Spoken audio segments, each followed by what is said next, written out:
नमस्कार मेरे प्यारे दोस्तों, मैं वैभव एक बार फिर से आप सभी लोगों का स्वागत करता हूं आपके अपने ऑनलाइन प्लेटफॉर्म एग्जाम स्टडी पर। आप सभी मेरे भाई बहनों का बहुत बहुत स्वागत है। जल्दी से सारे लोग आ जाइए, फिर आज के सेशन की हम लोग शुरुआत करेंगे। और आज के सेशन में हम लोग महत्वपूर्ण अधिनियम एक्ट से संबंधित प्रश्न को करने वाले हैं। जो हमारे संविधान में महत्वपूर्ण जो एक्ट हैं तो उनके संदर्भ में हम लोग बात करेंगे। और जितने लोग जुड़ते चल रहे हैं सभी लोग जल्दी से सेशन को लाइक कर दिएगा, शेयर कर दिएगा। चैनल पर पहली बार होंगे तो सब्सक्राइब जरूर कर लिएगा। उम्मीद है आप लोगों ने लाइक, शेयर और सब्सक्राइब कर लिया होगा। चलिए शुरू करते हैं इसी के साथ आज की क्लास को। पहला प्रश्न आपके सामने है, निम्नलिखित में से किस एक्ट के द्वारा, किस अधिनियम के द्वारा भारत के गवर्नर जनरल को अध्यादेश जारी करने की शक्ति प्रदान की गई है। तो पहला प्रश्न आपके सामने है, आप सभी मेरे भाई बहन आंसर करेंगे पहले प्रश्न का। निम्नलिखित में से किस अधिनियम के द्वारा भारत के गवर्नर जनरल को अध्यादेश जारी करने की शक्ति प्रदान की गई है? भारतीय परिषद अधिनियम, भारतीय 1861, भारतीय परिषद अधिनियम 1892, भारतीय परिषद अधिनियम 1909 या फिर चार्टर एक्ट 1833। क्या हो जाएगा करेक्ट आंसर? डेली ये क्लास 8 बजे से चलती है। कभी कभार कोई कारण विशेष पड़ जाए तो ये क्लास नहीं चल पाती है, नहीं तो डेली ये क्लास 8 बजे से अपने समय से चलती है। तो आप लोग जुड़ना ना भूला करें। आपको कमेंट बॉक्स में, चैट बॉक्स में आपको टेलीग्राम का लिंक दिख रहा होगा, साथ ही साथ आपको व्हाट्सअप का लिंक दिख रहा होगा। तो अगर आप लोग नहीं जुड़े हैं तो जरूर जुड़ जाइए। करेक्ट आंसर क्या हो जाएगा यहाँ पर हम लोग बात करेंगे तो आप आंसर करोगे 1861 का एक्ट। ठीक है, ऑप्शन संख्या क्या करोगे? तो ऑप्शन संख्या ए आंसर कर दोगे। भारतीय परिषद अधिनियम 1861 के द्वारा, भारतीय परिषद अधिनियम 1861 के द्वारा क्या किया जा रहा है? गवर्नर जनरल को अध्यादेश जारी करने की शक्ति दी जा रही है। साथ ही साथ आप याद रखेंगे इसी एक्ट के द्वारा एक और अन्य महत्वपूर्ण कार्य हो रहा है, वह यह है इसी एक्ट के द्वारा विभागीय प्रणाली की शुरुआत होगी। ठीक है, क्या होगा? तो इसी एक्ट के द्वारा अगर हम लोग बात करेंगे, इसी एक्ट के द्वारा विभागीय प्रणाली की शुरुआत होगी। साथ ही साथ याद रखेंगे 1861 के एक्ट के द्वारा ही भारत में पहली बार 3 हाई कोर्ट की स्थापना की जाएगी। ठीक है, क्या हो रहा है? तो इसी 1861 के एक्ट के द्वारा अगर हम लोग बात करेंगे, पहली बार 3 हाई कोर्ट की स्थापना होगी। और ये 3 हाई कोर्ट कौन कौन से हैं? तो आप आंसर करोगे कलकत्ता, कलकत्ता, बम्बई और मद्रास। ठीक है, क्या होगा? तो 1861 के एक्ट से ही पहली बार भारत में 3 हाई कोर्ट की स्थापना होगी, कलकत्ता, बम्बई और मद्रास। अगर आपसे वर्ष पूछा जाएगा तो वर्ष आप आंसर करोगे 1862। ठीक है, अगर आपसे पूछा जाए Calcutta high court, Bombay high court, Madras high court की स्थापना कब हुई है, आप आंसर करोगे वर्ष 1862। लेकिन अगर आपसे एक्ट पूछा जाएगा तो एक्ट के लिए आप आंसर क्या करोगे? तो एक्ट के लिए आप आंसर करोगे 1861। 1861 के एक्ट से पहली बार 3 हाई कोर्ट की स्थापना हो रही है। 1861 के एक्ट से विभागीय प्रणाली की शुरुआत हो रही है। और 1861 के एक्ट से ही गवर्नर जनरल को अध्यादेश जारी करने की शक्ति दी जा रही है। ये सारा काम किसके समय में हो रहा है? ये सारा काम अगर हम लोग बात करेंगे तो लॉर्ड कैनिंग के समय में हो रहा है। अगर आपसे पूछा जाए 1861 का एक्ट किसके समय में आया था, आप कहोगे लॉर्ड कैनिंग के समय में ये 1861 का एक्ट आया था। अच्छा, अगर हम लोग अध्यादेश की बात कर ले, वर्तमान में अगर हम लोग अध्यादेश की बात कर ले, तो जो वर्तमान में जो ये अध्यादेश है इसको जारी करने की शक्ति 2 लोगों के पास है। एक राष्ट्रपति हैं जिनके पास है, और दूसरा अगर हम लोग बात करेंगे तो राज्यपाल के पास है। ठीक है, वर्तमान में अध्यादेश 2 लोग जारी कर सकते हैं, राष्ट्रपति और राज्यपाल। अगर राष्ट्रपति की बात करेंगे तो राष्ट्रपति अनुच्छेद 123 के तहत अध्यादेश को जारी करता है।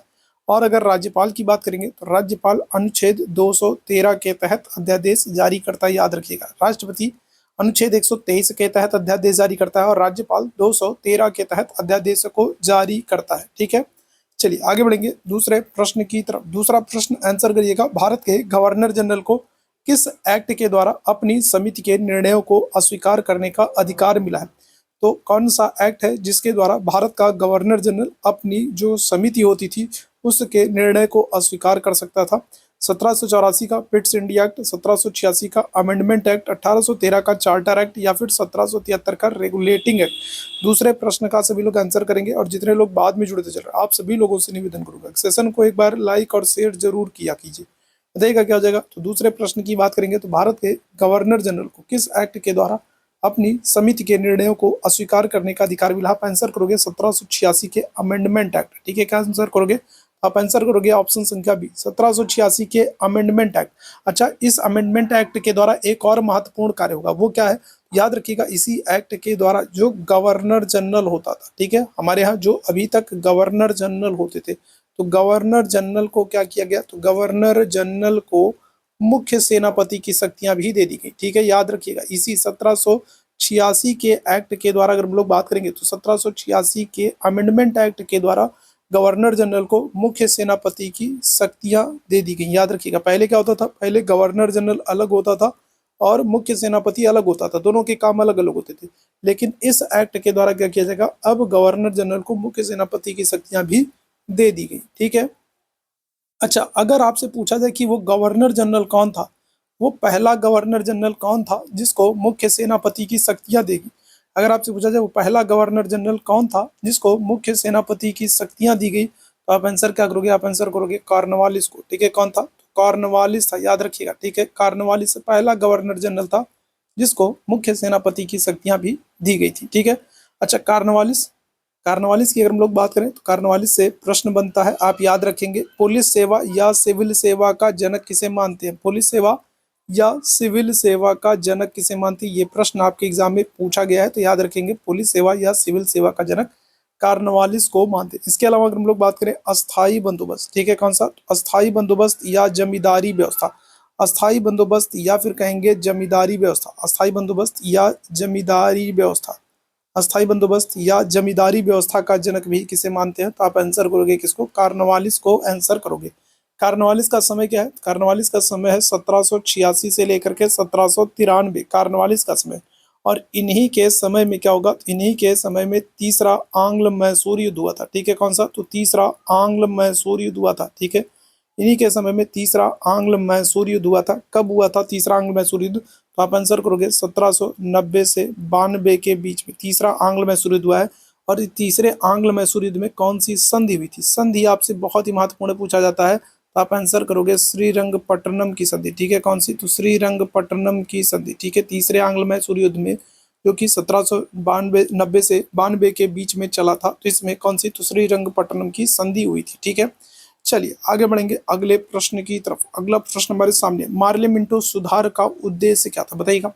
मार्ले मिंटो सुधार का उद्देश्य क्या था, युद्ध में सहयोग हेतु तैयार करना, पूर्ण स्वतंत्रता देना, पृथक निर्वाचन प्रणाली या फिर भारत की भागीदारी को बढ़ाना। तीसरे प्रश्न का आंसर करेंगे सभी लोग।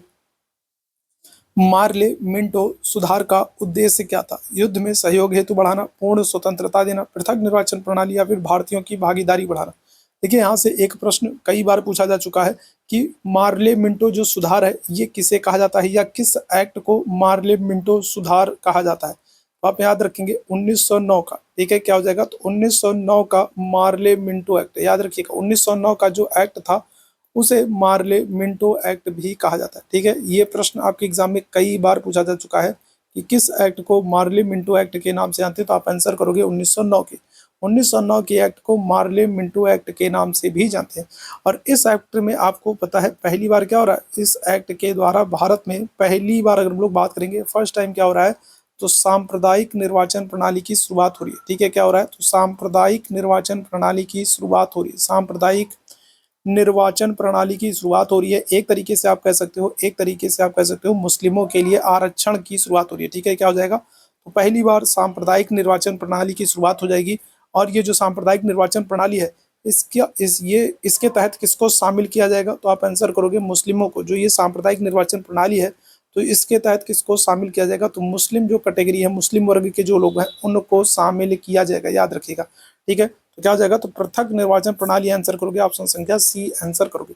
अच्छा 1909 से एक महत्वपूर्ण आप घटना याद रखोगे, 1909 में ही अगर हम लोग बात करेंगे तो गांधी जी ने क्या किया था, तो गांधी जी ने अगर हम लोग बात करेंगे तो 1909 में गांधी जी ने हिंद स्वराज नामक पुस्तक लिखी थी। तो ये आपसे पूछा जाता है कि हिंद स्वराज किस वर्ष गांधी जी ने लिखी थी, तो याद रखेंगे 1909 में गांधी जी ने हिंद स्वराज नामक पुस्तक लिखी थी। ठीक है, हिंद स्वराज नामक पुस्तक गांधी जी ने 1909 में लिखी थी।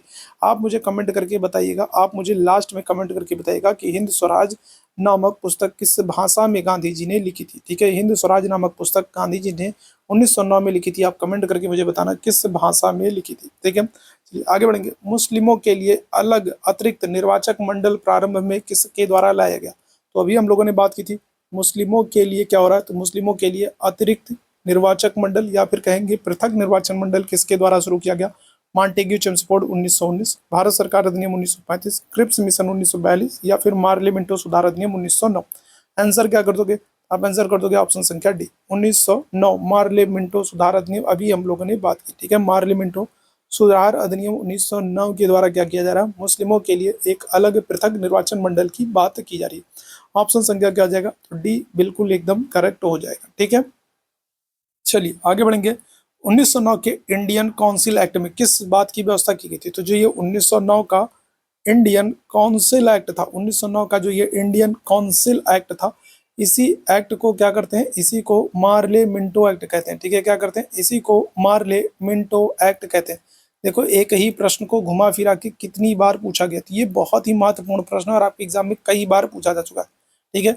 1909 के इंडियन काउंसिल एक्ट को ही मार्ले मिंटो एक्ट कहा जाता है और इसके द्वारा सांप्रदायिक प्रतिनिधित्व की शुरुआत हुई थी। ऑप्शन संख्या क्या कर दोगे, ऑप्शन संख्या ए आंसर कर दोगे, ठीक है। याद रखिएगा, अगर आपसे संघीय व्यवस्था पूछा जाएगा, अगर आपसे संघीय व्यवस्था पूछा जाए, अगर आपसे संघीय व्यवस्था पूछा जाए तो संघीय व्यवस्था के लिए आप क्या आंसर करोगे, संघीय व्यवस्था के लिए कहोगे 1935 का एक्ट, ठीक है। क्या करोगे, 1935 के एक्ट की बात करेंगे।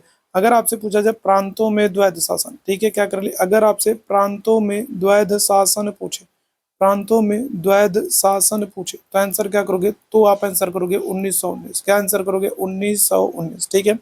आगे बढ़ेंगे। मार्ले मिंटो सुधार बिल किस वर्ष पारित किया गया, मार्ले मिंटो सुधार बिल, ठीक है। मार्ले मिंटो सुधार अधिनियम किस वर्ष पारित किया गया, 1905, 1909, 1911, 1920, क्या आंसर करिएगा 1909, क्या आंसर करिएगा 1909, ठीक है। अगर हम लोग 1905 में बात करें, 1905 में क्या हुआ था, तो आपको पता है 1905 19 जुलाई, ठीक है, 19 जुलाई 1905 को क्या हो रहा है, तो 1905 को 19 जुलाई को बंग भंग बंगाल विभाजन की घोषणा हो रही है, ठीक है। क्या हो रहा है, तो बंग भंग घोषणा हुई थी कब, 19 जुलाई 1905 को, ठीक है। और ये लागू कब किया गया था, तो लागू किया गया था 16 अक्टूबर, ठीक है। कब, तो 16 अक्टूबर 1905 को क्या हो रहा है, तो बंगाल विभाजन लागू हो रहा है, ठीक है। और इसी बंगाल विभाजन के विरोध में आपको याद होना चाहिए स्वदेशी आंदोलन शुरू हुआ था, ठीक है। क्या होगा, तो बंगाल विभाजन के विरोध में ही स्वदेशी आंदोलन शुरू हुआ था, ठीक है। बंगाल विभाजन के विरोध में ही स्वदेशी आंदोलन शुरू हुआ था। और स्वदेशी आंदोलन जो ये शुरू हुआ है, इसका अगर आपसे पूछा जाए नई दिल्ली में किसने नेतृत्व किया, दिल्ली में, नई दिल्ली में किसने नेतृत्व किया, तो आंसर करोगे सैयद हैदर रजा, ठीक है। किसने, तो सैयद हैदर रजा ने, ठीक है। सैयद हैदर रजा ने क्या किया है, सैयद हैदर रजा ने दिल्ली में नेतृत्व किया, ठीक है। स्वदेशी आंदोलन का पंजाब में आपसे पूछा जाए नेतृत्व किसने किया, तो आप आंसर करोगे किसको, आप आंसर करोगे अजीत सिंह और लाला लाजपत राय, ठीक है। अजीत सिंह और लाला लाजपत राय, ठीक है। ये दो लोग क्या कर रहे हैं, तो ये दोनों लोग, ठीक है, ये दोनों लोग पंजाब में स्वदेशी आंदोलन का नेतृत्व कर रहे हैं। अगर आपसे महाराष्ट्र में पूछा जाए स्वदेशी आंदोलन का नेतृत्व किसने किया, तो आप आंसर करोगे बाल गंगाधर तिलक को, महाराष्ट्र में बाल गंगाधर तिलक। और अगर आपसे बंगाल में पूछा जाए कि बंगाल में किसने नेतृत्व किया, तो आप आंसर करोगे किसको, सुरेंद्रनाथ बनर्जी, ठीक है। तो ये लोग क्या कर रहे हैं, स्वदेशी आंदोलन का नेतृत्व कर रहे हैं। जब बंगाल विभाजन या स्वदेशी आंदोलन हो रहा है उस दौरान कौन सा गवर्नर जनरल था, आप आंसर क्या करोगे, आप आंसर करोगे लॉर्ड कर्जन, ठीक है। कौन होगा, तो लॉर्ड कर्जन जो है इस समय गवर्नर जनरल है, जिसके समय में बंगाल विभाजन हो रहा है, स्वदेशी आंदोलन शुरू हो रहा है, ठीक है। अगर आपसे पत्रकार पूछा जाए, ठीक है, क्या कर ले, अगर आपसे पत्रकार पूछ ले तो पत्रकार कौन है, तो आप आंसर करोगे H.W. नेविंसन, ठीक है। स्वदेशी आंदोलन के दौरान पत्रकार कौन सा मौजूद है, तो आप आंसर करोगे H.W. नेविंसन। तो ये सारी चीजें भी आप याद रखेंगे, आपके लिए मोस्ट इंपॉर्टेंट है, ठीक है। आगे बढ़ेंगे अगले प्रश्न की तरफ। 1946 का कैबिनेट मिशन 3 मंत्रियों में गठित था, इनमें से कौन सदस्य नहीं है, तो 1946 में कैबिनेट मिशन आया था और आपसे पूछ रहा है कि कौन कैबिनेट मिशन का सदस्य नहीं था, बताइएगा क्या जाएगा। देखो डायरेक्ट एक तो प्रश्न आपसे यही बन जाता है, एक तो डायरेक्ट आपसे ये प्रश्न बन जाएगी कि जो कैबिनेट मिशन है ये किस वर्ष आया था, ठीक है, याद रखिएगा। एक तो डायरेक्ट आपसे प्रश्न बन जाएगा कि कैबिनेट मिशन कब आया था, तो आप आंसर क्या करोगे, तो आप आंसर करोगे 1946 में कैबिनेट मिशन आया था, ठीक है।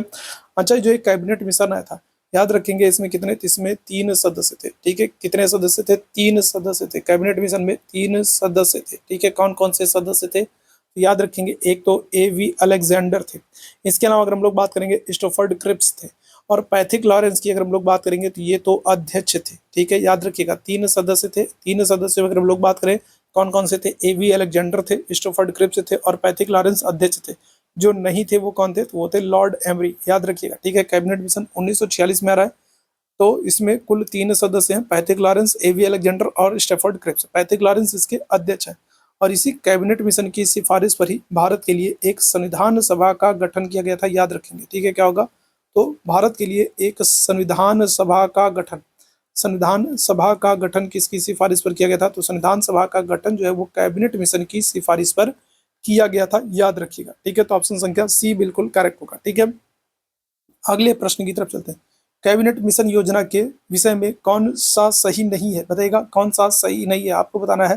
कैबिनेट मिशन जो 1946 में आ रहा है, जिसके आधार पर संविधान सभा का गठन किया जा रहा है, इसके संदर्भ में क्या सही नहीं है, तो संविधान निर्माण का अधिकार, प्रांतीय सामूहिकरण, भारतीय सदस्यों वाला अंतरिम मंत्रिमंडल या फिर पाकिस्तान की स्वीकृति, क्या हो जाएगा। तो कैबिनेट मिशन योजना के विषय में कौन सही नहीं है, क्या आंसर करिएगा आप लोग, तो आप लोग आंसर करेंगे ऑप्शन संख्या डी, पाकिस्तान की स्वीकृति। आपको पता है जो कैबिनेट मिशन था, ठीक है, क्या होगा, तो जो कैबिनेट मिशन था, इस कैबिनेट मिशन योजना में क्या होगा, इस कैबिनेट मिशन योजना में पाकिस्तान की स्वीकृति की बात नहीं की गई थी, ठीक है।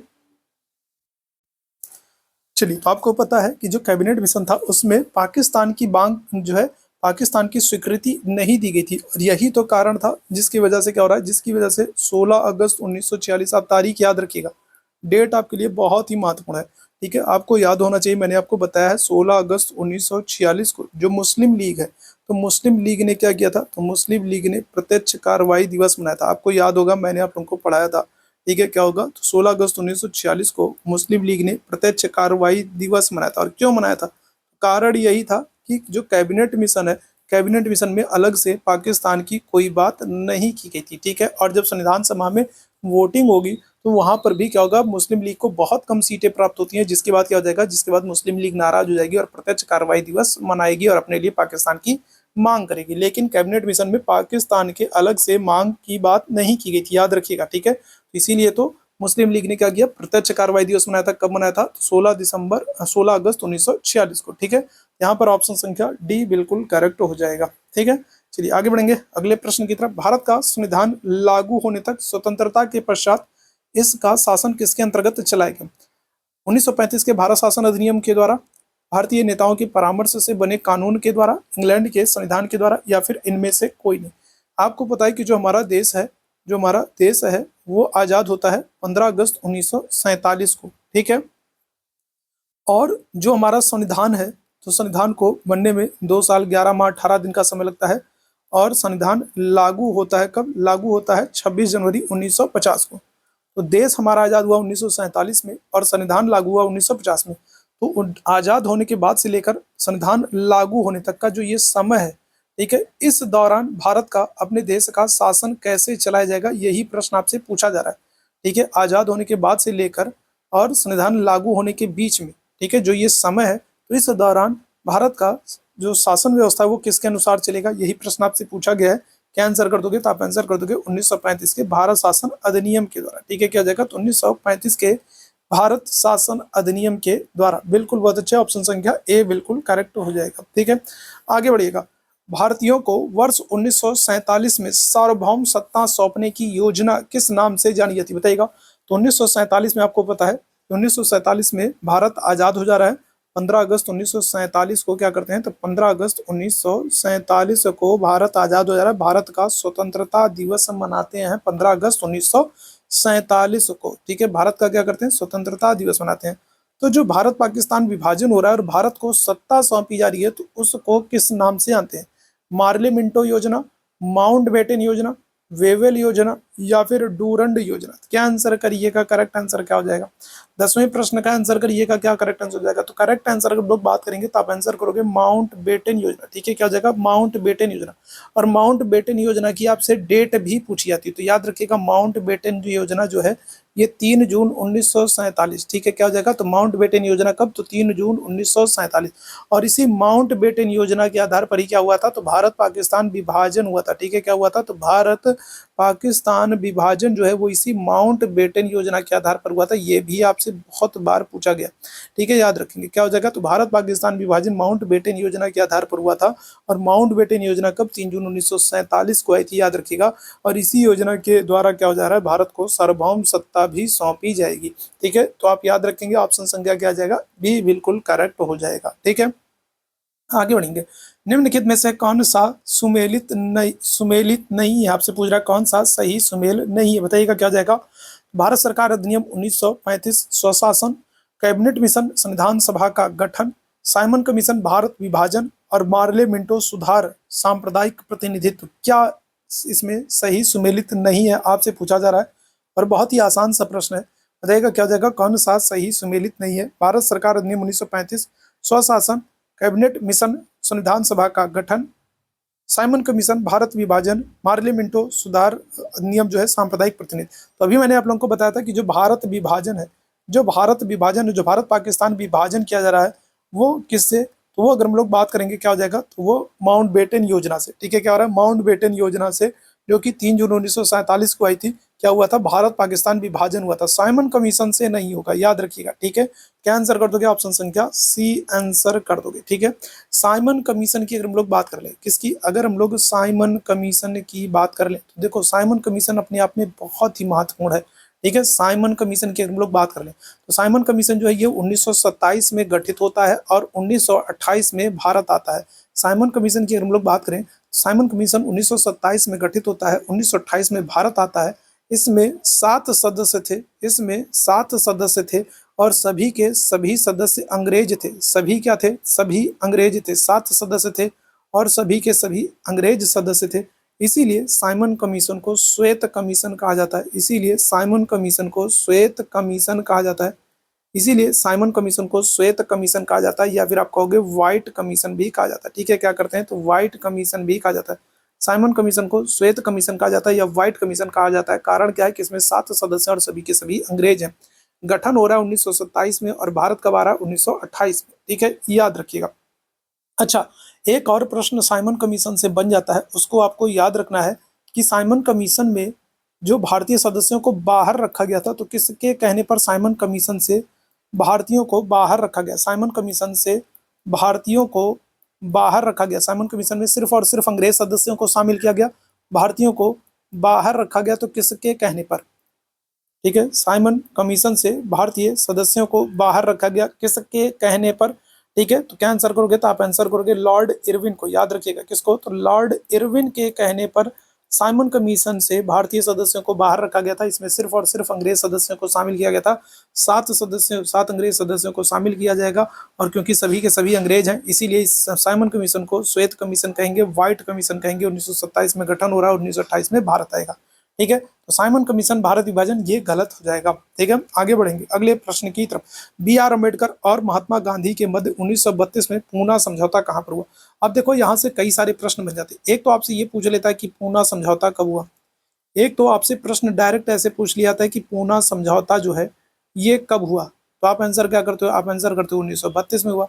दूसरा प्रश्न आपसे बन जाता है कि पूना समझौता जो है ये किसके किसके बीच में हुआ है, तो क्या आंसर कर देते हो? तो आप आंसर कर देते हो गांधी और अंबेडकर के बीच में हुआ, ठीक है। क्या हो जाएगा? तो गांधी और डॉक्टर भीमराव अंबेडकर के बीच में 1932 में पूना समझौता हो रहा है, ठीक है।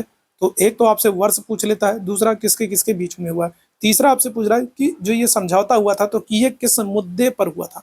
तो भारत के लिए डोमिनियन स्थिति बनाई जाना, मुसलमानों के लिए पृथक निर्वाचन क्षेत्र, निम्न वर्ग के लिए पृथक निर्वाचन क्षेत्र, या फिर निम्न वर्ग के लिए आरक्षण सहित संयुक्त निर्वाचन क्षेत्र, क्या आंसर कर दोगे? अगर हम लोग बात करेंगे क्या हो जाएगा, करेक्ट आंसर आप कर दोगे ऑप्शन संख्या डी। यहाँ पर याद रखिएगा, जो पूना समझौता हुआ था, पूना समझौता में जो निम्न वर्ग के लोग हैं, जो दलित वर्ग के लोग हैं, उनके लिए पृथक निर्वाचन प्रणाली की बात की गई थी। आरक्षण सहित क्या होगा, संयुक्त निर्वाचन क्षेत्र की बात हो जाएगी। ऑप्शन संख्या क्या कर दोगे? तो ऑप्शन संख्या डी आंसर कर दोगे, याद रखिएगा, ठीक है। तो दलितों के मुद्दे पर यह पूना समझौता हो रहा है, कब हो रहा है? 1932 में हो रहा है। किसके किसके बीच हो रहा है? बी.आर. अम्बेडकर और महात्मा गांधी के, ठीक है, बीच में हो रहा है, याद रखिएगा, ठीक है। ऑप्शन संख्या क्या कर देंगे? तो डी आंसर कर देंगे, ठीक है। चलिए आगे बढ़ेंगे अगले प्रश्न की तरफ। अगले प्रश्न का आंसर करेंगे। रेगुलेटिंग एक्ट पारित किया गया, तो रेगुलेटिंग एक्ट किस वर्ष पारित किया गया है? 1773 में, 1771 में, 1785 में या फिर 1793 में? क्या हो जाएगा? रेगुलेटिंग एक्ट किस वर्ष पारित किया गया। बाद में जितने लोग जुड़े हैं और जितने लोगों ने सेशन को लाइक और शेयर नहीं किया है, तो आप लोगों को खुद से लाइक और शेयर कर देना चाहिए। चैनल को सब्सक्राइब, अगर आप लोग पहली बार हो तो सब्सक्राइब भी जरूर कर लो, ताकि जब भी हम लोग लाइव आए तो उसकी नोटिफिकेशन आपको मिल जाए। आप लोग लाइक और शेयर भी नहीं करते, तो आप लोगों को ये काम तो खुद से कर लेना चाहिए। सेशन को एक बार लाइक और शेयर कर दो जल्दी से। क्या हो जाएगा? रेगुलेटिंग एक्ट की अगर हम लोग बात करेंगे तो रेगुलेटिंग एक्ट कब आ रहा है? तो आप आंसर करोगे 1773। ठीक है, क्या हो रहा है? रेगुलेटिंग एक्ट 1773 में आ रहा है। रेगुलेटिंग एक्ट से कुछ महत्वपूर्ण कार्य किए गए हैं जिनको आपको याद रखना बहुत ही महत्वपूर्ण है। रेगुलेटिंग एक्ट के द्वारा अगर हम लोग बात करेंगे तो जो बंगाल का गवर्नर होता था, ठीक है, अभी तक क्या होता था, अभी अगर हम लोग बात करेंगे तो बंगाल में क्या होता था? बंगाल में गवर्नर हुआ करता था। ठीक है, अब इस गवर्नर को क्या कर दिया हमने?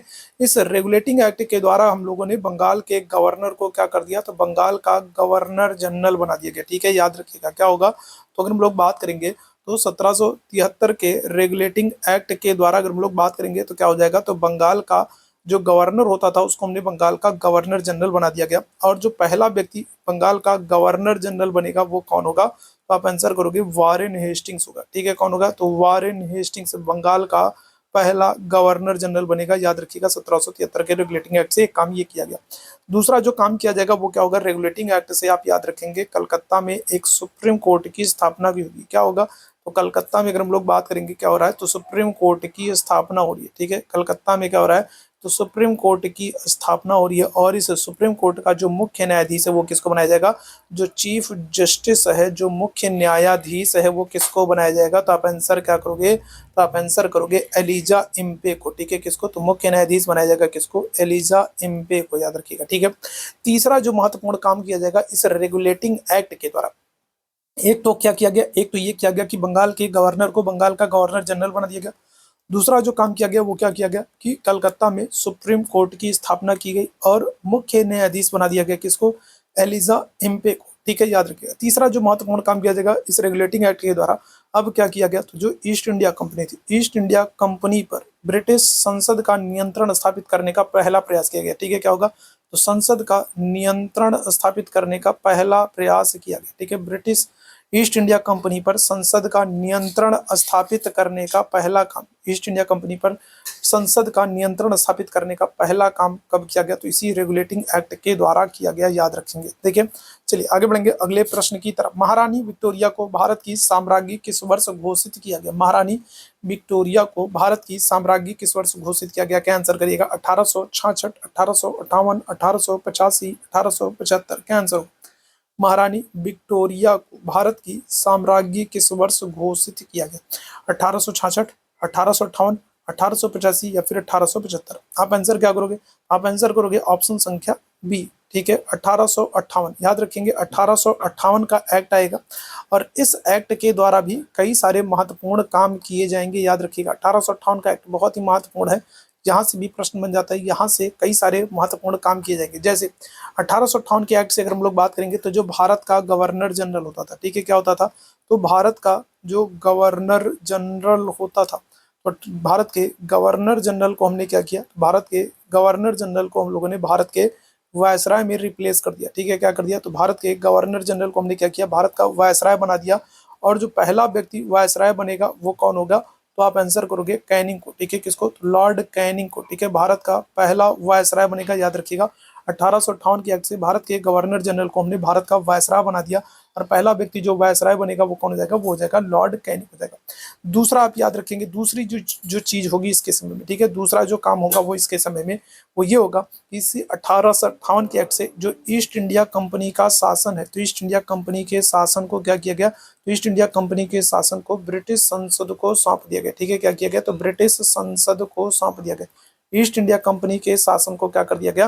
तो ब्रिटिश संसद को सौंप दिया गया। याद रखिएगा। ठीक है, तीसरी चीज अगर हम लोग बात करें तो 1858 के एक्ट से क्या हो रहा है? एक तो काम ये हो रहा है कि बंगाल के गवर्नर जनरल को हमने वायसराय बना दिया। दूसरा काम हमने क्या किया? ईस्ट इंडिया कंपनी का जो शासन है वो ब्रिटिश संसद को सौंप दिया। तीसरा अगर हम लोग बात करेंगे तो इसने क्या किया?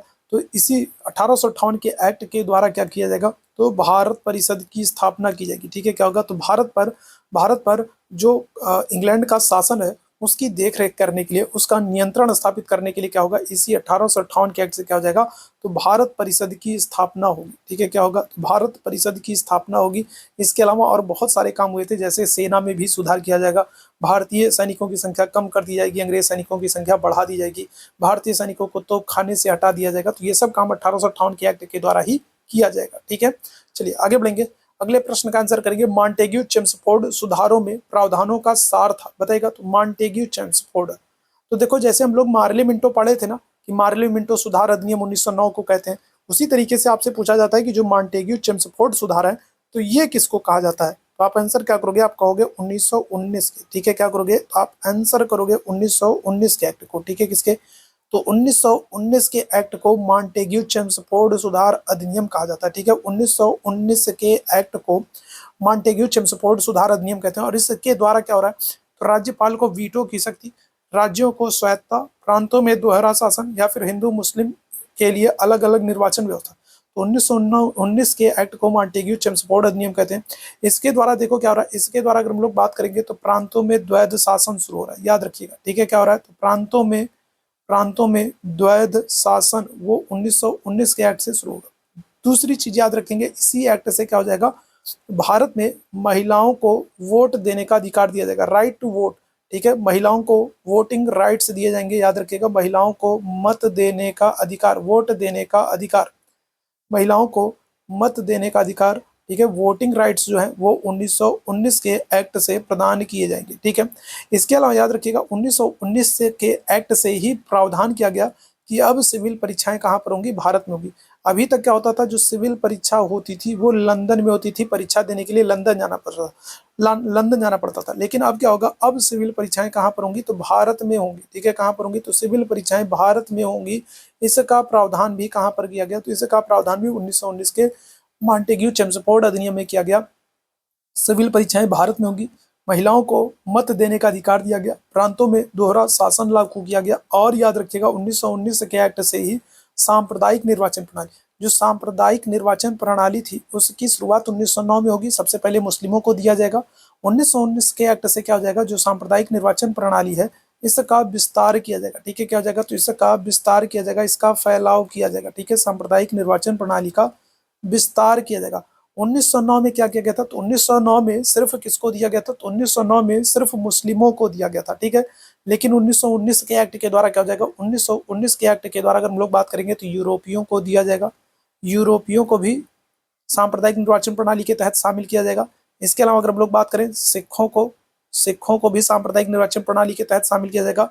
और आंग्ल भारतीयों को, एंग्लो इंडियन को, इन लोगों को भी क्या किया जाएगा, तो सांप्रदायिक निर्वाचन प्रणाली के तहत शामिल किया जाएगा, विस्तार किया जा रहा है, याद रखेंगे। ठीक है, पहले कौन थे, सिर्फ मुस्लिम थे, अभी क्या किया गया, उसका विस्तार किया गया, यूरोपियों को भी शामिल कर लिया गया, सिखों को भी शामिल कर लिया गया, आंग्ल भारतीयों को भी शामिल कर दिया गया। क्या आ जाएगा, तो करेक्ट आंसर कर दोगे ऑप्शन संख्या सी, दोहरा शासन। क्या कर दोगे, तो ऑप्शन संख्या सी कर दोगे, दोहरा शासन। ठीक, आगे बढ़ेगा, अखिल भारतीय महासंघ स्थापित करने का प्रावधान, बताएगा। तो अखिल भारतीय महासंघ स्थापित करने का प्रावधान किस एक्ट में किया गया, अखिल भारतीय महासंघ स्थापित करने का प्रावधान किस एक्ट में, अगस्त 1940 में, भारत सरकार अधिनियम 1919 में, कैबिनेट मिशन प्रस्ताव 1946 में, या फिर भारत सरकार अधिनियम 1935। आंसर आप क्या करोगे, आप आंसर कर दोगे ऑप्शन संख्या डी। क्या कर दोगे, तो आप आंसर कर दोगे ऑप्शन संख्या डी, भारत सरकार अधिनियम 1935 के द्वारा।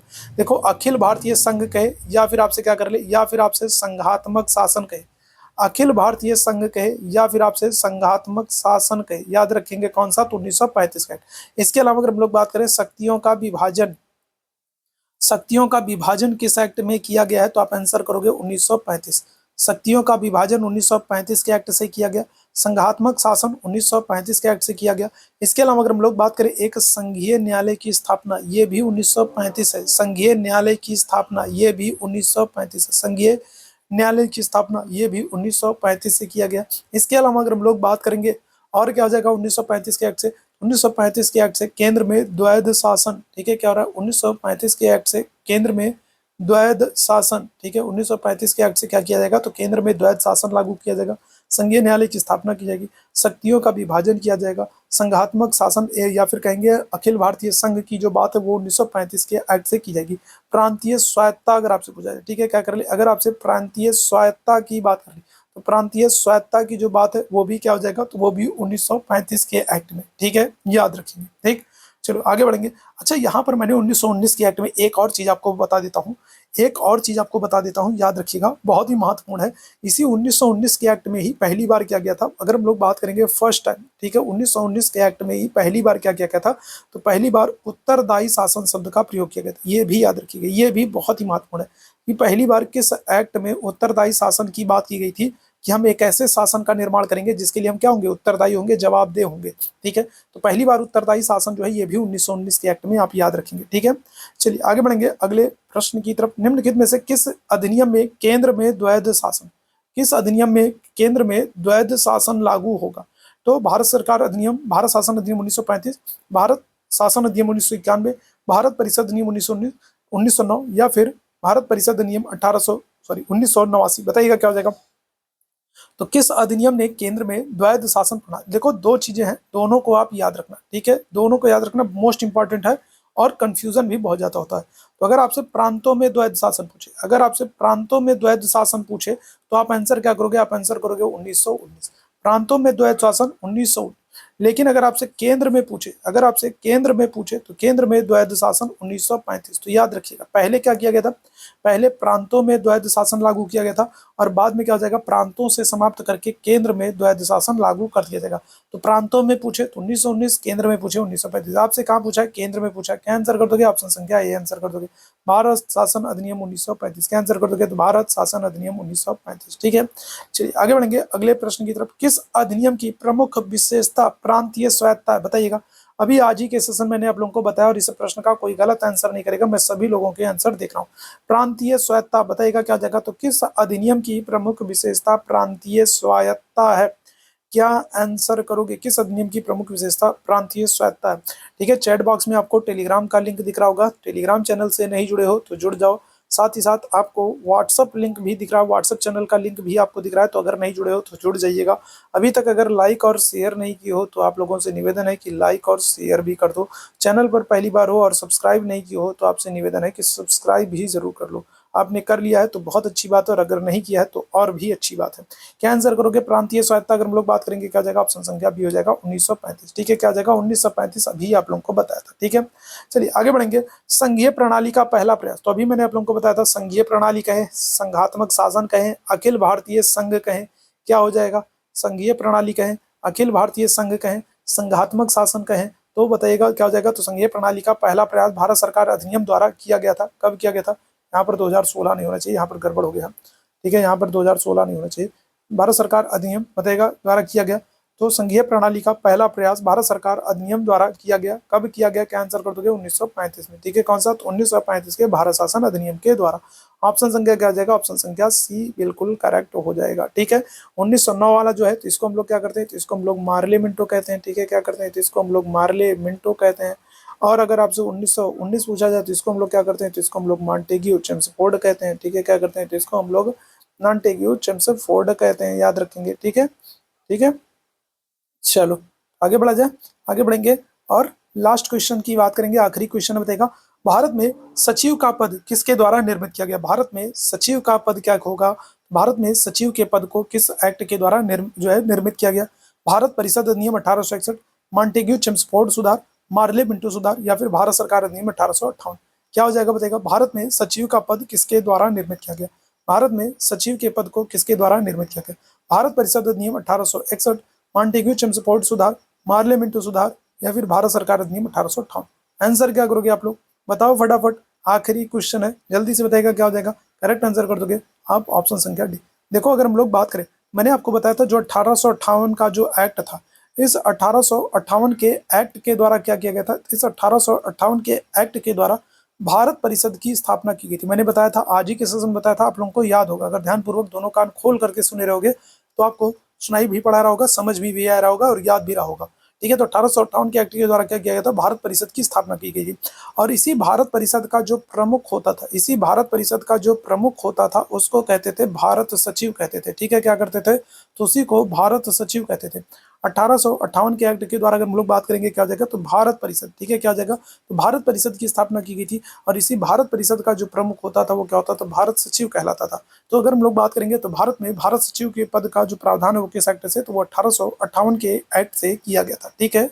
ऑप्शन संख्या क्या हो जाएगा, तो डी बिल्कुल करेक्ट हो जाएगा। अब एक प्रश्न आपका होमवर्क के लिए है, आप लोग एक प्रश्न का आंसर कमेंट बॉक्स में मुझे दीजिएगा, मैं देखता हूँ कितने लोग सही आंसर करते हैं और कल मैं इसका सही आंसर आपको बताऊंगा, ठीक है। एक क्वेश्चन आपके लिए है और मैं देखता चाहता हूँ कितने लोग इस प्रश्न का सही आंसर कर रहे हैं। कल जो लोग आंसर किए होंगे कल मैं उन लोगों का नाम भी लूंगा, ठीक है। तो अगर हम लोग बात करें प्रश्न क्या है, तो प्रश्न ये है कि जो पील आयोग है, पील आयोग का गठन कब किया गया था और इसका उद्देश्य क्या था। पील आयोग का गठन कब किया गया था और इसका उद्देश्य क्या था। पील आयोग का गठन कब हुआ है, कब हुआ है और क्यों हुआ है, तो ये आपको बताना है कमेंट बॉक्स में, ठीक है। तो ये आज का महत्वपूर्ण सेशन था। उम्मीद है सेशन आप लोगों को पसंद आया होगा। सेशन पसंद आया हो तो लाइक करें, शेयर करें, चैनल पर पहली बार है तो सब्सक्राइब कर लें। थैंक यू सो मच आप सभी लोगों को मेरे साथ जुड़ने के लिए। Thank you so much. Good night, शुभ रात्रि।